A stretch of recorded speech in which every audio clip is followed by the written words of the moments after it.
We're coming to you from the DraftKings.com podcasting studios. DraftKings.com, America's one-day fantasy sports site, where it's like a new season every time you play. DraftKings.com. From ESPN's Pod Center, this is NBA Lockdown. Welcome into another edition of the NBA Lockdown podcast. Got a crowded house today, but that's cool because there's only a couple games to talk about. I'm Israel Gutierrez, along with Amin Elhassan, Cari champion, and Jorge Sedano. Everybody, welcome, and we're going to start off with a simple question. What the happened in L.A. last night? Cari, I'll start with you. I call it a miracle. But if I was being objective, listen, I watched every dribble. I could not believe it because in my mind, in the third quarter, I'm like, this is it. I was like, they just about to put them away. They're going to make their very first Western Conference final in franchise history. I was so upset that when I saw Magic Johnson's wife tweeting photos of her and Magic at the game, I was like, this is crazy. I was like, Magic's at the game? I was like, Magic, how you going to be at the game? He was there for history.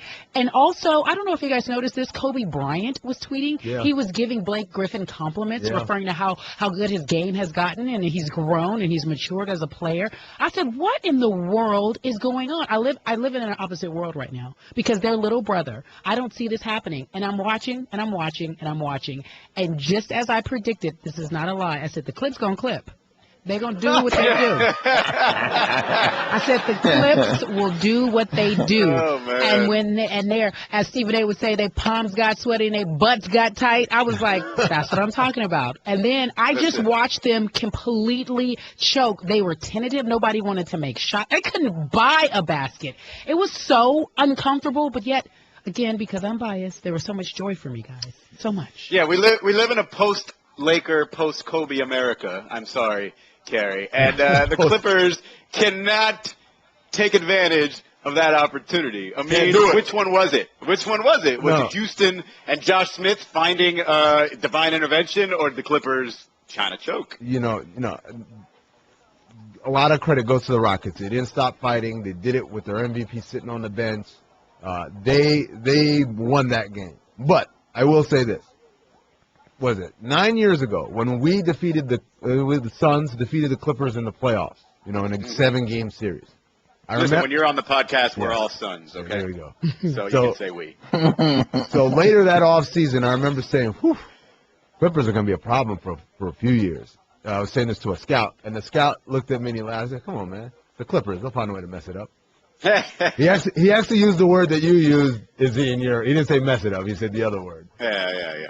And so when Cari just said, Clip's going to clip, that's the first thing that came to mind. Like, yep, they're going to find a way to mess it up. And sure enough, last night when they were making that, the Rockets were making that comeback, I tweeted, wouldn't it be the most Clipper thing ever for them to lose this series? #HateHard. Oh, man, these guys. I am so upset right now. I'm so upset because I allowed myself to forget that they were the Clippers. I allowed myself to buy into this hoopla. Well, maybe they can get to the finals. Maybe they might win a championship. The Clippers, I'm saying it right here. The city of Houston, rejoice. I am like the statue of Sedano when they pulled it down and everyone started dancing around it. Man. That's what I am right now.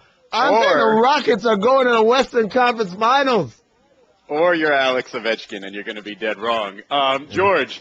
The thing that made this the most shocking to me and the most very Clipper-like thing to do, James Harden, who I thought was the MVP and who throughout this series you could make the argument only strengthened his MVP act because through, 5 games it looked like they were a ragtag team and James Harden was the only reason they were any good. Yeah, that dude was on the bench through the entire thing. Well, I mean, does that make Kevin McHale a genius or really, really lucky yesterday? I think it made him really, really lucky more than anything else. I think that, look, here's the other part. It made him lucky because you'd think that you want the guy who finished second in the MVP balloting to be in the lineup when you're making that big comeback. But on the flip side, though, what's his biggest issue? What is the biggest issue we have with James Harden is that he's not a very good defender.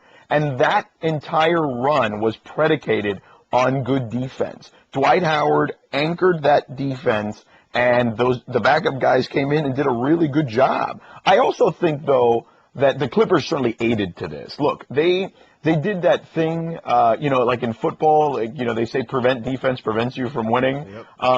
The Clippers were running and gunning up and down the floor, going nuts in fast break. I think they had 24 fast break points through 3 quarters. They didn't have any in the fourth quarter. They basically tried to milk the clock, which I thought was just the dumbest thing that they could have done. And some open looks didn't go down, and that kind of just, all of it together made what we got yesterday. On that note, here's Doc talking about kind of what went wrong there. I thought we were trying to run the clock out, and we stopped playing.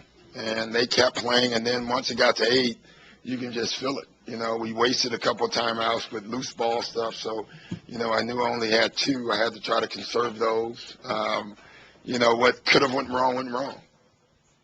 And here's the thing, you could get caught up in the idea that the Clippers felt like it was right there. Maybe they exhaled, and it was just one of those situations where, all right, we got this thing wrapped up, let's just finish it whatever it takes. But to me, more than psychoanalyzing the Clippers, I think the most, for lack of a better term, the ballsiest thing that was done, and if you haven't believed that, you can. We're going all the way, rated NC-17 today, huh? Was Kevin McHale's decision here, because what if it goes wrong? If you go into the offseason having sat James Harden for as long as you did, and losing to the Clippers the way that you did, what's the end game there? He had to have thought what would happen if we don't pull this out, because that relationship could have been strained for good, and next year you're talking, well, maybe James Harden, maybe he's not the guy, maybe we need even more help, like Cari or Amin, anybody, isn't that pretty risky of Kevin McHale to play that game? I like that Kevin McHale did that, and he even said it afterwards. He said we make mistakes. We sometimes we're wrong, because they questioned I guess a call he made about, I guess he fouled DeAndre Jordan, and they were like, what was that about? He said we make mistakes, but I thought what he did was right.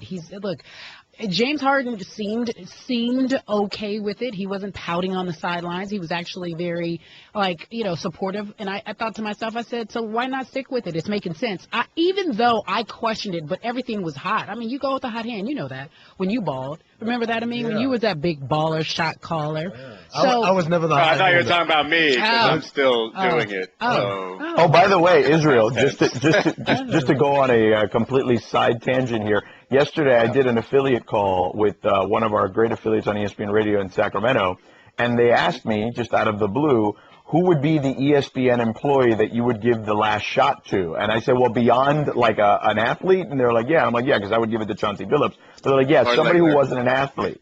And I said, Israel Gutierrez. So there you go. Because I balled with you so many times, I gave you the nod.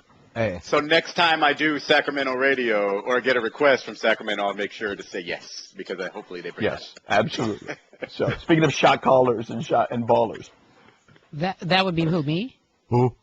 Oh, well, you're all of those things, Cari. You're all of those things. Look, we'll get to why you're so important in just a few minutes, Cari Champion, okay? But by the way, I just want to first of all, to answer your question about the Harden not playing. I think whenever you make that kind of run, I think it's generally accepted. The Hawks did that the other day. Remember, they made this huge run with their starters on the bench. I think generally it's accepted by people that if you're down by a lot, it looked like the game was over, and you put your bench in and they bring you back, keep with the unit that's out there that's getting things done, unless they start staggering, and then you kind of. Well, it's generally accepted by people who think reasonably and who can see that as having happened in the past and see that as a strategy. But in terms of somebody with the competitive nature and the ability of James Harden, he's got to be looking at it saying, I can only help this. I won't hurt this. But, he didn't seem to have any issues with it, it seemed like. Yeah. No, it's fair. But again, I'm sorry. As much as I want to talk about the Rockets and what a great job they did, because they did do a great job. They did. They did do a great job. I want to give them credit. Every once in a while you get this job, and you happen to get it at a great time. But it's beyond that. Like I think, Cari, you said, they played defense. They stopped those guys from scoring. That was that was part of the equation, right? Yeah, but the reason, I mean, let's just be honest. Like you said, they simply gave the game away. That's what I wanted to get to. I understand. That's what I wanted to give them. I was building to that. I wanted to give the Rockets Sorry, their my just bad. due because I've killed the Rockets many a time. I predicted their demise after Game 4. I predicted their demise after Game 5. And now here I am on switch sides because the Clippers are going to clip, Cari. You think the Clippers going to clip? They're going to clip. That's what they do. They are who we thought they were. Yes. Listen, Nah, no chance. Yeah, no chance. I don't know about that. I would, because again, I'm a major Laker fan, would love to see that. I don't think that they're going to give up Game 7. Because as much as I don't trust the Clippers, I don't have that much more trust in the Rockets. See, you know why? Cari's in a very precarious position. Yeah. She wants to say no to the Clippers because she's a Laker girl, right? Right. But by saying yes to the Rockets, she's saying yes to Dwight Howard. Well, so here's the That's deal. it. That's No, that. let me tell you It is. something. I was asked this question the other day. Who do you dislike more, the Clippers or Dwight Howard? Right. And I was like, clearly the Clippers, because I would not want to hear about how if they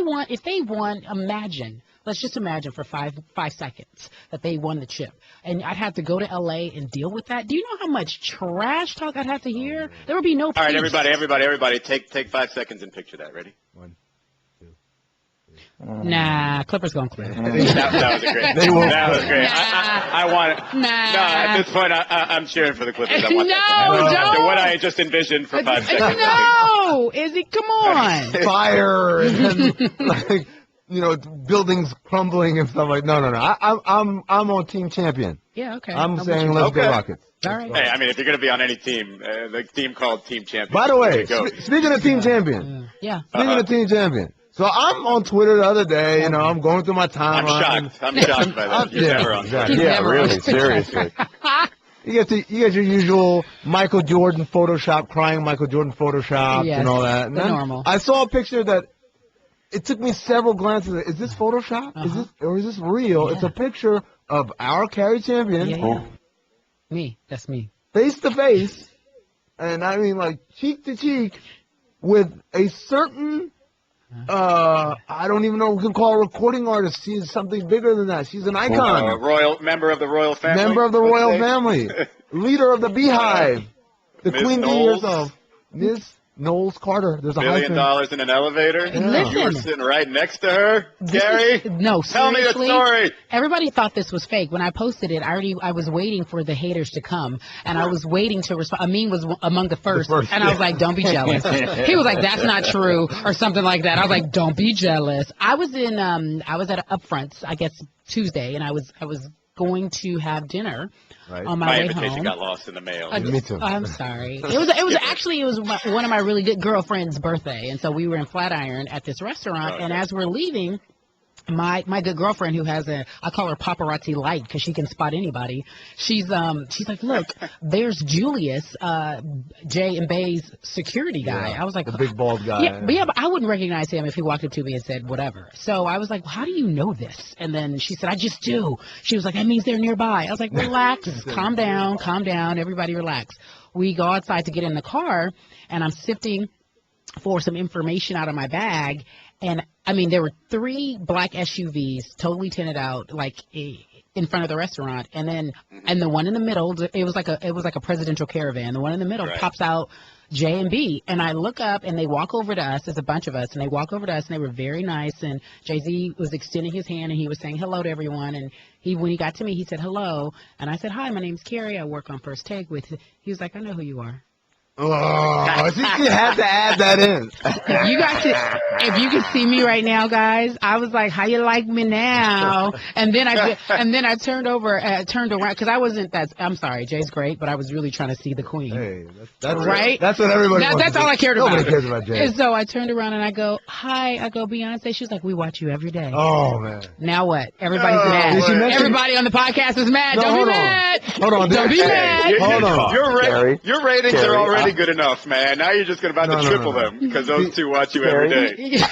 I will tell you, I'm not mad. All right, I love the fact that people know who you are. You are the heart and soul of that show. No disrespect to Stephen A. and Skip. You are as big a part of it as anyone. Well, the heart and soul and the conscience. Let's be honest. I'm probably the fan favorite because those guys are so polarizing. I absolutely get it, and it's nice because you know how you feel a certain way. Like I feel a certain way, and we all know how that can be. But she was really sweet and kind, and she was like, "Yeah, I know, we watch you every day." And then I asked her, "Could I take a photo with her?" And this is why we love her, because I had lint in my hair, and she said, "Let me get that for you, baby." Wow. She removed the lint out of my hair and took a selfie with me. That was how sweet was that? See, unbeknownst to Cari, I was actually in the cut. I was on the other side of the restaurant in disguise because when I go out, I'm not like Cari. I don't like getting recognized, and it happens to me all the time, Cari.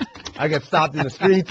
People want autographs and pictures, and so I wear like a disguise. I actually do the Eddie Murphy white face thing with the and I've mastered the walk as well.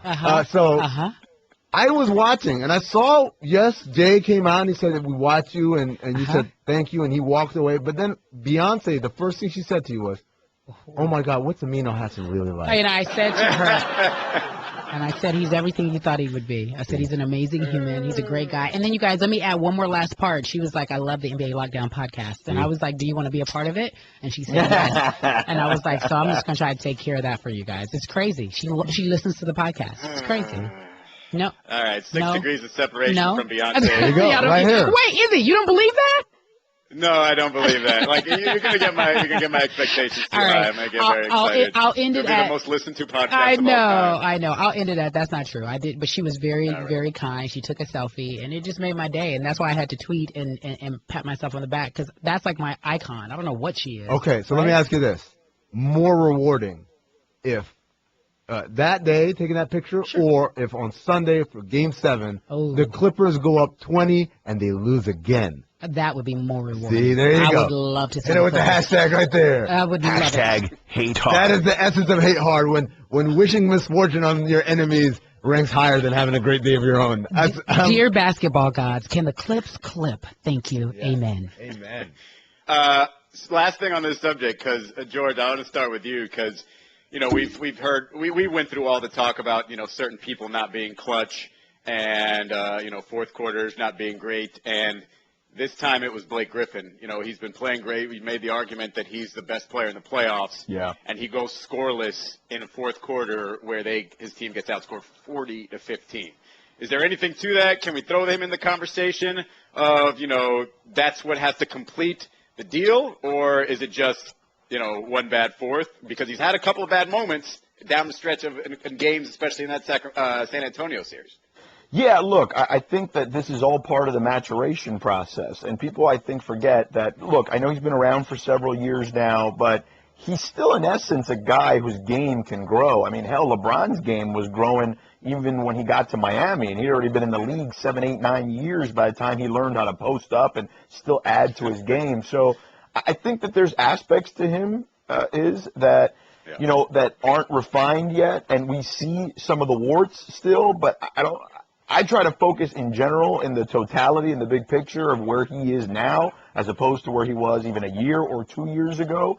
And, yeah, I think that, look, he's going to have bad games and bad moments. Chris Paul, in essence, had a bad moment last year when they lost to OKC and had that situation happen where he turned the ball over. And, so it happens.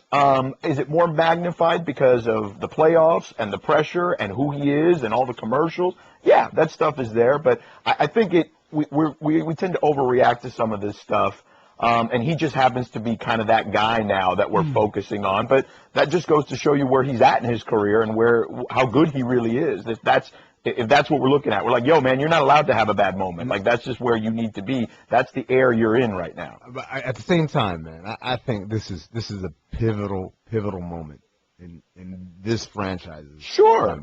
For these guys, because I think about looking back at a team like the Suns in '93, right? They make it to the finals, and then the next year they blow a 2-zip lead to the Rockets and lose that series, and then the year after that they blew a 3-1 lead to the Rockets and they lose, and then it's never the same after that. No one's ever happy. It's never the same, because whenever you're dealing with egos, and there are egos at work in that locker room, success is like it keeps all that tension down. We're all happy because we're winning. It's winning. We're all sharing.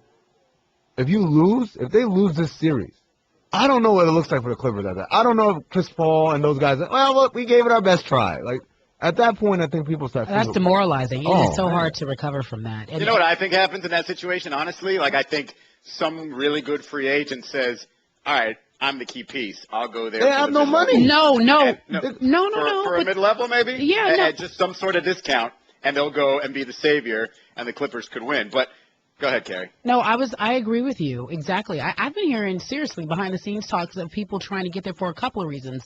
One, they love Doc so much. Some really good – he's shaking his head. You guys get it. He's shaking his head. But people really do. CP3 has a lot of friends in the league, a lot of superstar friends that really want to play with him. They think that he's the man, and they want to do it with him. And why not be in L.A.? Like, they're selling such a good dream right now that they have the upper hand in terms of free agents that would want to come there and be a Clipper. But what I do believe, though, it's going to be a tough sell. It just will be if they can't win, if they can't make it to the finals. Hey, man, I want to be hot take guy. I want to be reactionary guy. take. I want to live Give in me the your hot moment. take. If he's the man, where was he last night? Hashtag hate hard. I'm honest. Like, There I've you been go. defending. That's his ploy. That's his sales job. I need help. Listen to me. Listen to me. You're not auditioning for First Take in front of Cari. Okay, I know that's what you're trying to do here. Okay, you need to slow down. Everybody got to slow it on down. All right, last thing here before we head out and talk about the next game, or the other game. Amin, who do you got? How does this play out? Game 7.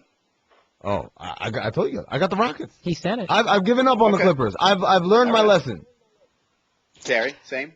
He just changed my mind. I said I didn't really trust the Rockets, and I thought that the Clippers could do it. I'm going with the Rockets. Okay. George. I'm going with the Clippers. This group has been in a couple of moments that I feel like they've grown from and they've learned over the last couple of years, and I think that they finished the deal here. I got the Clippers in a classic. Clippers in a classic, maybe another game winner, this time maybe by Blake so he can shut everybody up. All right, coming up, LeBron sent the Bulls home. We've seen this movie before. How has this one played out, and what's the future for the Cavs after this quick break? Geico presents Strange Savings Stories. Astronomers detected an interstellar transmission. It stated, Geico, 15 minutes could save you 15% or more. The implications were staggering. Was the cosmos telling us we could all save hundreds on car insurance with Geico? Or did their radar merely pick up a signal from the nearby Rufus and Clyde's morning show? We may never know. Geico. 15 minutes could save you 15% or more on car insurance. So, you don't have Kevin Love if you're the Cavs. You lose Kyrie Irving for an awkward sort of stepping on a teammate with his left knee. And all of a sudden you think, hey, Chicago's got a chance at this thing. Nope, because Matthew Dellavedova dominated the Chicago Bulls, and Cleveland wins 94-72. Say what you will about LeBron, basically all he did was hit a couple of fadeaways over Jimmy Butler, but everything else was that supporting cast down the stretch of that game. LeBron got most of his numbers early, and then it was everybody else, and it just makes you say, all right, what's the deal with the Bulls? But I don't even know which way you look at it, because to me that was an embarrassment for Chicago, but it was also saying a lot about that supporting cast in Cleveland, maybe finally finding its footing here. But, I mean that was, regardless of what you can say positively about the Cavs, that was an embarrassment for Chicago. Cari, if you will help me here. Yeah, go ahead, my friend. It's so hard to say goodbye to yesterday. That was beautiful. That. Oh, there it is. That was beautiful. And now take the Bulls. With me. The Bulls. Hey, baby. This thing. Yeah, I love that. No, we're in a roll. The poor dude in Boys to Men. That all I do is this voice right here. But the Bulls, that wasn't the end of a game or end of a series. That was an end of an era. Let me quote Stephen A. Smith right here, except I'm going to change the heat with the Bulls. It's not just over for Tom Thibodeau. It's all over for the Chicago Bulls. Guess what? Was that good? Was that good? Let me say, I'm glad it's all over. Jimmy Butler, welcome to Los Angeles. No, no, we're not no. no, we're not going to do that one. But I will say this: you know, in an elimination game, first of all, that third quarter set basketball back to the Stone Age. Oh my God! On both sides. But Holy moly. for an elimination game, for them to go out that meekly, it was just. I don't know. Like you said, you said, Kevin Love out for the series. Kyrie Irving banged up for much of the series and missed pretty much entire last 2.5 quarters of the game. Yep. You forgot to mention J.R. Smith didn't play the first 2 games of the series. If the Bulls were reasonably healthy until that Gasol hamstring. If you can't beat that Cavs team, if you get locked down defensively by that Cavs team, you don't deserve to be kept together as a franchise. And George, it seemed like they got to a point where they were down and the Cavs were rolling, and it just seems like all the realities that is about the Chicago Bulls just kind of came to them all at once. It's like, okay, so Powell's hurt, he can't lead us. Derek is all over the place with his injuries, and let's be honest, I don't know if he's proven he makes other people necessarily better. So if he's not explosive, he's not going to save us. Jimmy Butler, while he's most improved player, not that kind of superstar. We're going to lose our coach. Everything's in shambles. All right, his is us. Oh, and don't forget Joe Kim, who looks like he aged 10 years because he's got all those, ailments to his knees in all likelihood and feet. So it just seems like everything just came crashing down on them, and they just kind of gave in because that team shouldn't be scoring 72 points. Look, we've all covered sports for a long time. When you have an end of an era, per se, it never ends pretty, I don't think. Like, it's always ugly, right? Like, when can you think of an era ending and it goes like, it's a classic battle and it's to the end? And yeah, I don't think I can recall one. And maybe people will say the Spurs this year, but I think Tim Duncan is coming back. Yeah. So I don't think that's it. Yeah. No, I'm sorry. Go ahead. No, I was going to say that the Spurs, their era hasn't really ended yet. So. Right. That's kind of my point, is I think Duncan is coming back. So that's the first thing. But to me, and I put this out on Twitter, and it got a kind of a polarizing reaction, was I wouldn't hire Tom Thibodeau if I were running a team. Because I look at that Bulls experiment, and I say to myself, yes, he's a great defensive coach. But he's a guy who mismanages the roster, in my opinion, and it's the reason he's getting fired, because management doesn't trust him with his players from a medical standpoint. He runs his guys into the ground. He's not creative at all on offense. I mean, they have more talent on offense individually on that squad than they've ever had, and they still aren't very good on offense, to be quite honest with you. So I look at him, and I think that a lot of it, unfortunately, falls on him, and maybe that's unfair because – the argument on the other side is, well, who would have gotten them to the playoffs all these years with all the stuff they've dealt with? I probably could go off the top of my head and name like 6 or 7 guys. But, I just think there's too many shortcomings to him and that we've seen here over this sample of years that he's been there to make me believe that I think he would be the right guy moving forward for any franchise, especially the talk about him to New Orleans. I don't want to see him run down Anthony Davis. Like, I'm terrified. If I'm a New Orleans fan with that. So to me, I think that's where this all starts and ends, is that, yeah, he's a great defensive coach, and that's kind of it. Like, the rest of the stuff that comes with him isn't worth it, in my opinion. Wow. Well, before Cari and Amin can chime in, let's hear the sound of Tom Thibodeau talking about his future with the Bulls. Tom, I know there's been a lot of speculation about your future here. Do you expect to be coaching this team here next season? Yeah, I mean, until they tell me I'm not, I expect to be here. So that's the way I'm approaching it.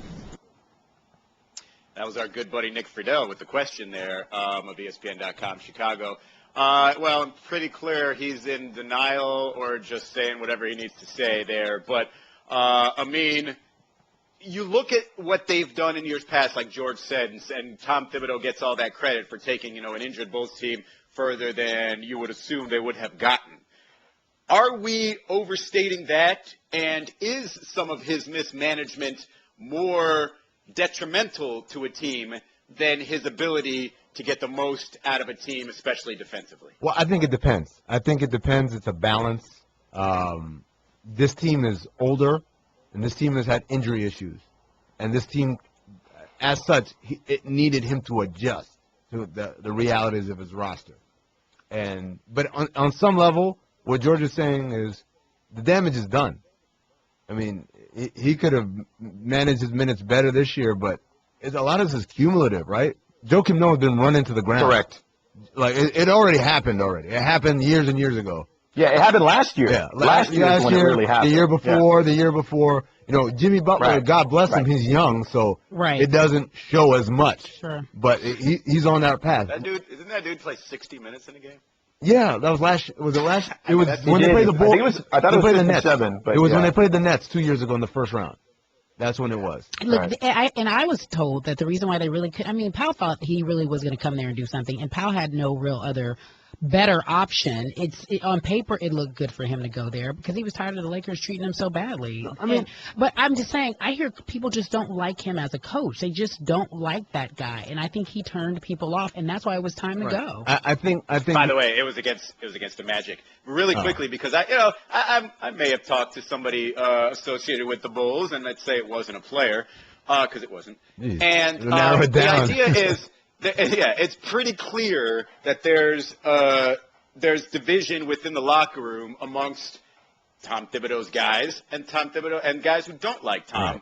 And I just made the assumption that guys that have flourished under Thibodeau, whether it be Joakim Noah, Derrick Rose, Jimmy Butler, and I think maybe Taj Gibson, like those are kind of his guys, I would assume. But I could be wrong. It could be the other way around. It could be that they hate him because he's worn them out. So either way, the point is there's going to be people in that locker room that are happy that he's gone. It's not like this is players versus management versus Thibodeau. It's pretty much there's two sides here, and the arguments are pretty simple. I think. Man, people will be surprised at who's not as heartbroken if Tibbs is moving on. Yeah. And here's the thing that gives it away to me is when I say maybe I'm wrong is because, Joakim Noah is one of the most outspoken guys in the league. Has he ever caped up for Thibodeau over the last year, 2 years? Because he does it for Derrick Rose all the time. Yeah. And, I asked him the other day. I was like, it was before was it game one? Yeah, it was game one of that series. Of the first playoff game, I asked him, we were off to the side. I didn't have a tape recorder out there or anything. And I was like, look, this is way off the record. I said, wait. No. You'll see why I'm saying this. I said, this is way off the record. Does this, because I knew he wasn't going to answer it on the record. That's why I offered it to him. I said, is this sort of a last stand? Are you guys pushing for Tom Thibodeau? Do you have to get a certain point for him to keep his job? Like, does that add to the pressure or whatever, or the rallying cry? He just laughed and said, I'm too veteran to answer that question on or off the record. So normally I would think to myself, wouldn't he just say something? But, Right. if he's given the off-the-record opportunity. So he didn't say anything at all, which you could say is media savvy, or you could say is, a hint that maybe he's not really that upset if Tom Thibodeau leaves. Now, look, I'm not putting words in his mouth. I'm just saying you haven't really heard him say anything unless I missed something. I got a journalistic question because, I'm the least journalistic among you. Go ahead. When you ask someone if you say, hey, you want to answer this question off the record, and if they decline, does now that whole conversation now become on the record again? Yeah, pretty much. Yeah. Anything he says, unless you say At that off the record. point, yeah. Now, here's the thing. Now, it really shouldn't be off the record. It should be for background, or you should say not for attribution. Right. Because technically off the record means you're just using it as personal information. You're not going to end up quoting him or anything like that, even if it was anonymously. But that's too inside journalism to worry about right now. All right, so it seems like there's an inevitability there with Tom Thibodeau, and whether they like it or not, we'll see. But that's, past the playoffs in all likelihood. Now he's got this Cleveland Cavaliers team who's moving on. LeBron, not especially efficient throughout these playoffs, basically had one spectacular game in this series. Kyrie, they said he could have been brought back yesterday. I don't necessarily buy that because you're not sitting a guy for 30 minutes and then all of a sudden, breaking the glass and saying, all right, injured knee, now that you've cooled down, come in here and save us. I'm curious about what, his status is going forward, but what's left of this Cavs team? Even if Kyrie can play, he's not going to play at 100%. What's left of this Cavs team? Did they just beat the best opponent they're going to face in the Eastern Conference, and maybe they do get to the finals, or are they just going to sort of be slapped with a reality check next series if, let's say, Atlanta makes it there and they're too banged up to get to the finals? How do you see that playing out for the Cavs? I think Atlanta is a tougher matchup for them than the Bulls. I thought that, weeks ago. I said it on this show.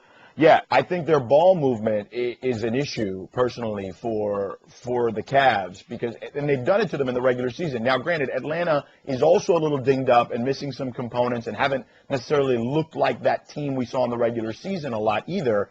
But I think a lot of that is they go as Jeff Teague goes. When Jeff Teague has a big game, it's usually because he's moving the ball, he's getting guys in the right position to get the ball in the right place and score. And we saw that just a couple of nights ago when they evened the series up. But again, if you look at the Cavs defense, as good as they've been, or I should say this, they were atrocious to start the season.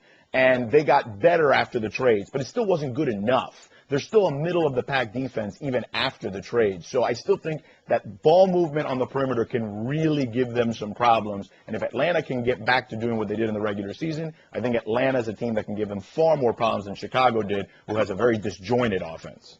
It's funny you mentioned that because it would say a lot about that Bulls offense that they couldn't even score against what you call a not great Cleveland defense. I mean, that series, that Chicago offense should be embarrassed. But, Cavs in this, let's just say it's Atlanta because they're up 3-2. Right. Are they going to be hit with a reality check in this next series? Or, is Atlanta – by the way, my favorite part of any sort of – if Atlanta moving forward would be more national people trying to figure out how to pronounce Schroeder's last name. Schroeder. But I know. You're right about that. That's funny.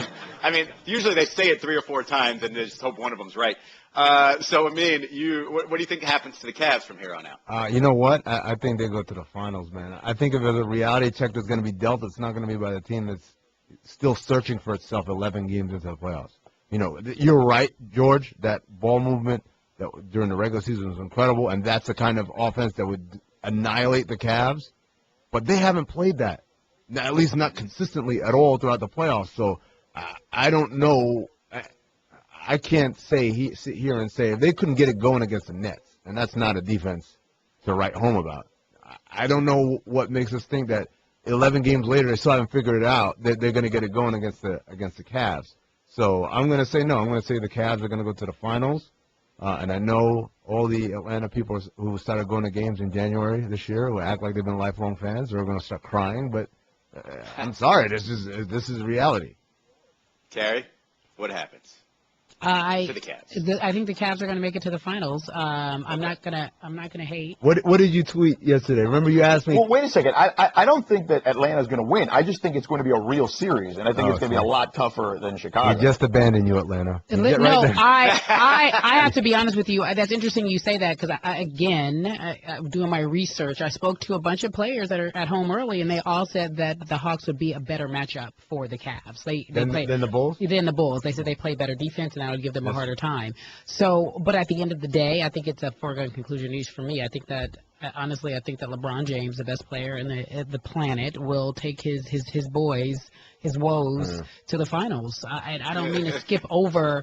I don't mean to skip over the Hawks. I mean great effort, but and Al Horford, can we give it up for him? Yeah, he's a man. He does. Yeah, I mean, he really is. He gets overlooked, and maybe because he's not flashy, or maybe it's just because he's in Atlanta. But he's a good closer, and he's a great player, and people don't give him the props that he deserves.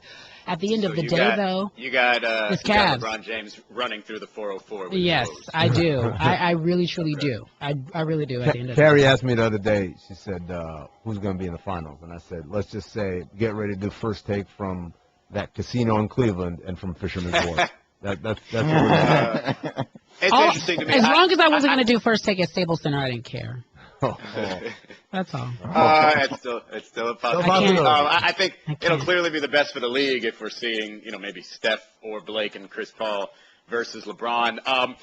I tend to think LeBron can win one of those first two, and I say LeBron, not the Cats. LeBron can win one of those first two games in Atlanta and then possibly wrap that series up in 6. It's going to be interesting, though. I wouldn't be shocked either way. But that's going to do it for this edition of the NBA Lockdown Podcast. For Amin Elhassan, George Sedano, and the lady who everybody's jealous of today, Cari Champion, a.k.a. Queen Bee's best friend. Well, especially today. George, I love you. George, you're such a sweetheart. I need you to be we're adding a third debate chair. Do you want to be a part of First Take full time? I'm all in. I'll knock some sense into Stephen A. and Skip. I'm willing to do that. Bring some sense to the show. I had the hot take, though.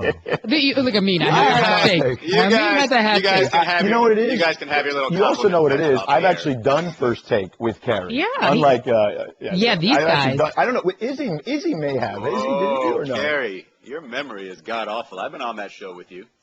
So everyone here has been on First Take but me. Pretty much. You Mr. Not taking a take guy. All right, we started with a curse. We end with a curse. We'll see you guys on Monday. Talk to you then. Thanks for listening to NBA Lockdown on ESPN Radio. For more great podcasts, check out the Pod Center page on ESPNradio.com.